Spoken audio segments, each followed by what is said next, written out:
Anda masih menyaksikan Big Stories of the Week bersama saya, Shania Latas. Ya, dalam segmen ini kita masih membahas terkait dengan peningkatan mata uang rupiah yang beredar di momen Ramadan Lebaran 2024, serta perlunya mewaspadai peredaran mata uang palsu pada momen yang istimewa ini.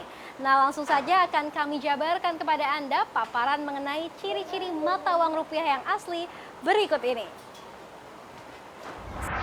Ya, siapa di sini yang cinta rupiah? Nah, beneran cinta nggak nih? Kalau cinta beneran sama rupiah pasti harus tahu dong apa aja sih yang harus kita ketahui tentang rupiah atau mata uang kita. Yuk kita bahas bareng seluk-beluk tentang rupiah dalam Paham Rupiah, Keaslian, Peluang, dan juga tantangan penyebarannya. Ya, ngomongin tentang rupiah, ternyata negara kita ini mengelola dengan sangat komprehensif loh terkait mata uang kita atau mata uang kita ini diatur sedemikian rupa dalam Undang-Undang Nomor 7 Tahun 2011 tentang mata uang. Secara rangkaian pengelolaan mata uang rupiah terdapat 6 tahapan.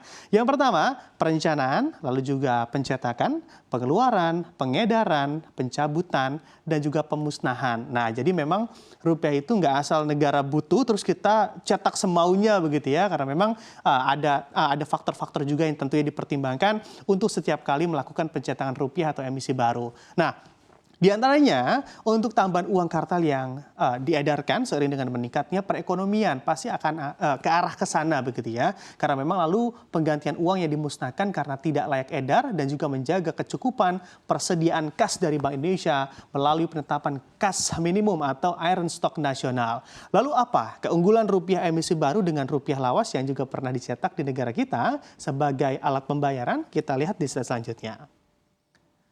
Kalau kita coba mengenali lebih jauh lagi untuk keunggulan rupiah kita saat ini atau emisi baru dan juga emisi lama, tepat pada hari ulang tahun kemerdekaan ke-77 Republik Indonesia di 17 Agustus 2022 lalu, masyarakat Indonesia dikenalkan dengan 7 uang kertas baru yang dikeluarkan oleh Bank Indonesia dan juga pemerintah. Uang kertas baru ini terdiri atas pecahan 100.000, 50.000, 20.000, 10.000, 5.000, 2.000 dan juga Rp1.000. Nah, ini kalian ada yang ngeh nggak terkait perbedaan tersebut? Karena memang tentunya ada perbedaan yang juga cukup mencolok antara rupiah baru dengan emisi yang lama ini. Di antaranya rupiah baru memiliki desain dan juga warna yang lebih mencolok ataupun tajam dibandingkan warna di emisi yang sebelumnya. Lalu posisi benang dan juga ukuran uang kertas emisi baru juga berbeda nih. Untuk posisi benang diselaraskan di posisi kiri kalau kita lihat, sedangkan untuk ukurannya dibuat lebih kecil karena memang menyesuaikan semakin kecil nominal, semakin kecil juga ukurannya. Hal ini untuk lebih membuat nyaman dan juga aman lagi bagi saudara-saudara kita yang disabilitas agar lebih mudah membedakan nominal rupiah lewat ukurannya selain dengan blind code yang tentu juga ada dalam rupiah baru. Dan tentu masih banyak lagi kelebihan dari rupiah ini. Mulai dari teknologi anti pemalsuan yang juga disematkan, ada keamanan ultraviolet, dan juga masa edar yang lebih lama dan tahan lusuh. Dan yang terpenting, jangan sampai juga ya kalian juga masih terkecoh dengan rupiah palsu dan harus jeli dalam membedakan rupiah ini antara emisi baru dan juga emisi lama. Dan berikut ciri-ciri dari rupiah palsu yang diedarkan oleh oknum tidak bertanggung jawab. Kita lihat di slide selanjutnya. Nah, bagaimana sih untuk membedakan rupiah asli versus palsu? Ya, yang pertama, dengan desain baru rupiah pasti kita tidak begitu familiar atau masih banyak orang yang tidak familiar dan tak sedikit pula masyarakat yang justru ragu-ragu dan juga khawatir mendapatkan uang palsu. Tapi jangan khawatir, harusnya dengan adanya rupiah baru ini masyarakat lebih merasa dimudahkan harusnya untuk melakukan pengecekan untuk membedakan mana yang asli dan juga yang palsu. Dengan cara yang tentu kita sudah familiar begitu ya dan terbukti mampu untuk mencegah peredaran dari uang palsu ini, yaitu dilihat, diraba, diterawang. Nah, di sini nih dilihat, diraba dan juga diterawang, yang mana langkah itulah yang harus Anda ingat apabila Anda merasa ragu dan tidak ada salahnya juga melakukan pengecekan lebih jeli atas uang kertas yang Anda akan transaksikan. Nah, dari tadi kan kita melihat dari sisi kita atau sebagai pengguna dan juga masyarakat. Lalu bagaimana dengan peluang dan juga tantangan Bank Indonesia dalam mengedarkan rupiah? Kita lihat di slide selanjutnya. Di sini adalah sederet peluang dan juga tantangan Bank Indonesia dalam mengedarkan rupiah. Tantangan utama Bank Indonesia dalam mengedarkan uang di Indonesia adalah terkait pendistribusiannya atau aspek utamanya adalah terkait distribusi uang tersebut. Karena memang secara geografis Indonesia adalah negara dengan gugusan pulau dan juga pasti memiliki tantangan tersendiri dalam hal mendistribusikan uang. Kemudian tingkat pendidikan masyarakat yang juga beragam, yang mana membuat keberagaman pula sikap masyarakat dalam memperlakukan uang tersebut. Selain itu, di wilayah terluar Indonesia juga ditemukan masih memiliki potensi penggunaan mata uang asing di wilayah Indonesia yang juga perlu menjadi perhatian karena memang menyangkut simbol dan juga kedaulatan negara. Tapi dengan peluang yang ada, salah satunya adalah kemitraan Bank Indonesia dengan TNI beserta Polri mampu menjawab segala tantangan-tantangan yang ada. Apalagi aspek digitalisasi yang juga terjadi masyarakat mulai terbiasa juga begitu ya, bahkan saya juga mulai terbiasa menggunakan uang digital yang tentu dari inovasi ini akan mempermudah masyarakat untuk bertransaksi secara digital. Jadi udah makin kenal belum nih sama rupiah? Dan kita semoga juga makin cinta begitu ya sama mata uang kita yaitu rupiah. Jadi udah makin kenal begitu sama rupiah dan juga semoga makin cinta sama rupiah. Lalu menjadi menarik juga untuk kita cek bagaimana tren dari uang kartal yang beredar di Indonesia. Kita lihat langsung saja tren dari peredaran uang kartal dalam beberapa tahun terakhir ini. Nah, ini juga sudah ataupun data uang kartal yang beredar di masyarakat Indonesia sudah dipublikasi oleh Bank Indonesia melalui websitenya. Di sini juga sebetulnya menggarisbawahi juga begitu ya, dengan adanya digitalisasi ternyata belum sepenuhnya menghentikan kebutuhan akan uang kartal di masyarakat Indonesia.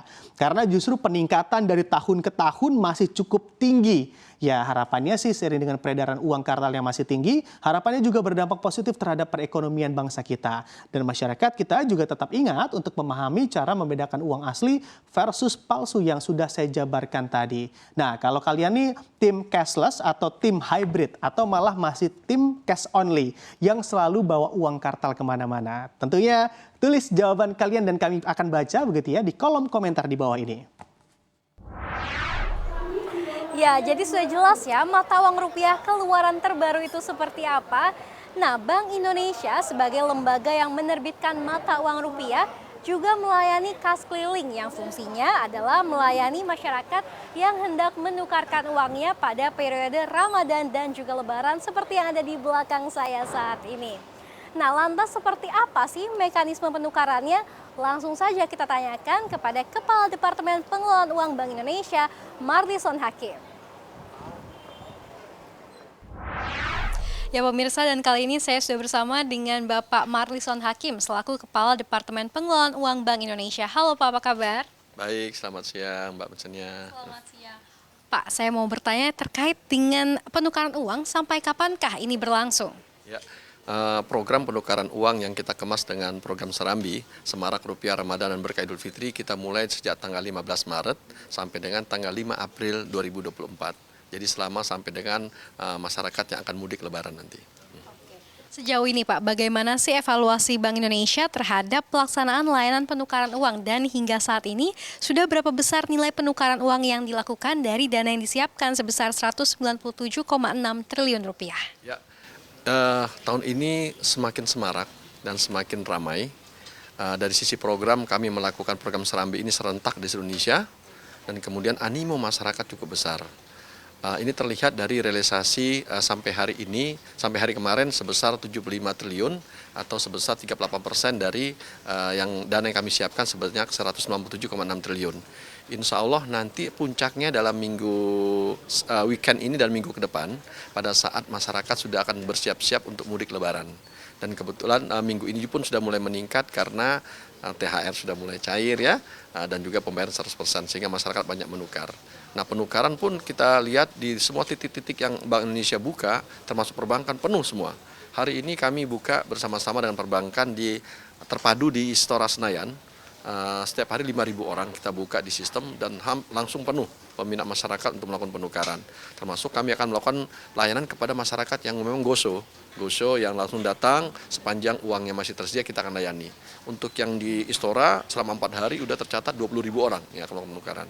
Insya Allah nanti kami lanjutkan hari Senin mulai tanggal 2 sampai tanggal 5 layanan penukaran di titik-titik jalur mudik. yaitu di kilometer 57 di jalan tol. Termasuk juga di titik-titik penyeberangan laut di Bakahuni, Merak, di bandara, di stasiun kereta api dan segala macam. Sehingga semua jalur mudik masyarakat itu punya kesempatan untuk melakukan penukaran karena mereka pada sejatinya ingin pulang kampung, bawa uang baru dibagikan kepada keluarga sebagai rasa kebahagiaan dalam rangka Idul Fitri tadi. Baik, ini sangat memudahkan masyarakat sekali begitu ya Pak, tidak hanya di kota-kota tertentu namun juga di jalur mudik begitu ya.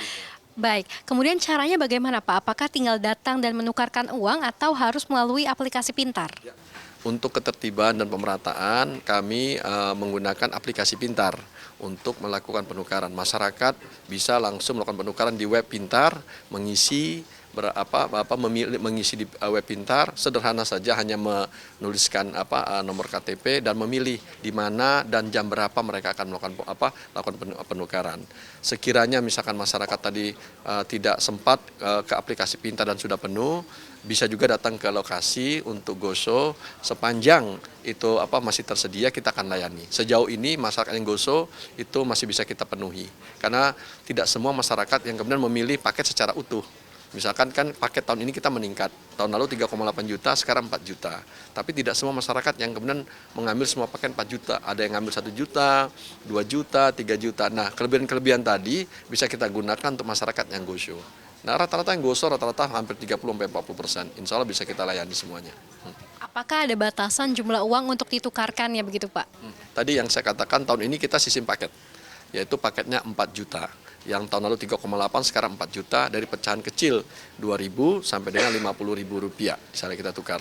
Dan ini kenapa kita batasi? Karena lebih kepada aspek pemerataan supaya masyarakat bisa merasakan, masyarakat banyak bisa merasakan penukaran ini dengan lebih besar yang lebih banyak lagi gitu loh.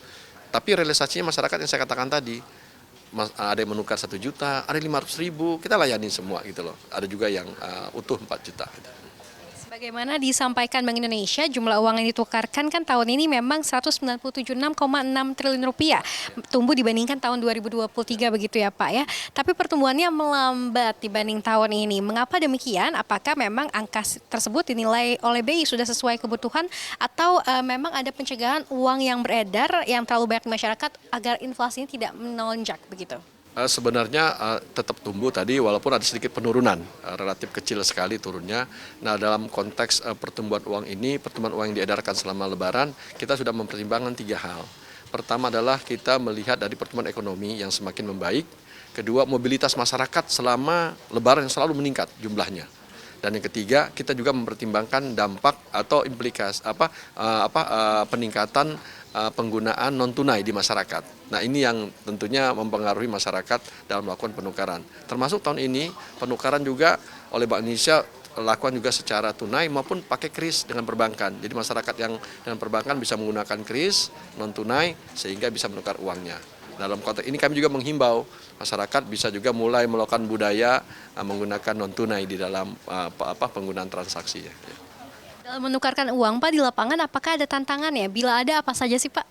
Ya, pertama tantangannya tentunya adalah kita berharap masyarakat semakin aware ya, semakin banyak menggunakan aplikasi pintar. Walaupun kita pahami masyarakat Indonesia beragam sehingga tidak semua bisa akses ya. Itu edukasi kami dan juga kami layani dengan GoSo tadi gitu ya. Kedua adalah titik layanan. Titik layanan ini kan karena masyarakat Indonesia tersebar di mana-mana sehingga tahun ini kita evaluasi yang tadinya kita lakukan penyebaran di beberapa titik, kita lakukan di satu atau 2 titik bersama-sama dengan perbankan. Itu kita ingin mendapatkan jumlah penukaran lebih banyak dan masyarakat lebih jelas. Saya harus menukar di mana dibandingkan kita harus di beberapa titik-titik. Walaupun juga kita tetap melayani di pasar ya, di tempat-tempat yang tadi kami katakan stasiun. Nah, kita akan terus evaluasi yang intinya setiap tahun kita ingin masyarakat yang dilayani untuk menukar semakin banyak. Dan titiknya semakin mudah diambil, mudah diakses oleh masyarakat dan masyarakat akan jauh lebih mudah untuk melakukan penukaran.